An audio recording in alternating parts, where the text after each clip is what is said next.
তো হ্যালো বন্ধুরা, আজকে চলে গেছিলাম আমাদের ছোট্ট শহরে। দেব এসেছিল, দেবকে দেখার জন্য। দেব হেলিকপ্টার থেকে নেমেছে। আর দেখছো আমাদের কপালে এরকমই থাকে, নামার সময় তো দেখতে পাবো না, নামতে নামতেই ছোট এসি গাড়িতে চড়ে চলে গেল।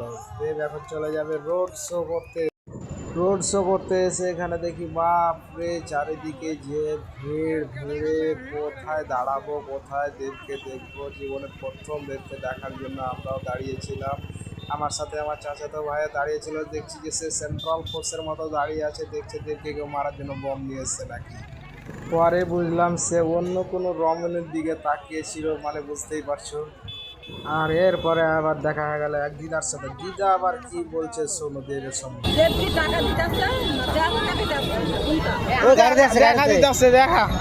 আর দিদার কথা শুনে আমরাও দাঁড়িয়েছিলাম, হয়তো সত্যি বোধহয় দেব টাকা দিবে, কিন্তু না, দেখলাম যে এসে আবার কোথায় ভাষণ দিল আর বললো যে আমার পক্ষ পার্টিকে ভোট দিয়েছি। তাও এটাই কথা বলে দেব গেল চলে। উড়ে হেলিকপ্টারে আসা সবাই তো দেখতে পেলাম না, যাওয়ার সবাই দেখলাম হেলিকপ্টারটা চারটায় পাংখা ঘুরছে আর ওপর দিকে উঠছে, উড়ে চলে গেলাম। বাপ, এই হেলিকপ্টার যতক্ষণ না গিয়েছিল ততক্ষণ দেখলাম গাছের ডালের একেবারে শেষ সীমানায় চলে গেল। তারপরে দেখলাম, দেখতে দেখতে থাকলাম আর দেখতে চলে।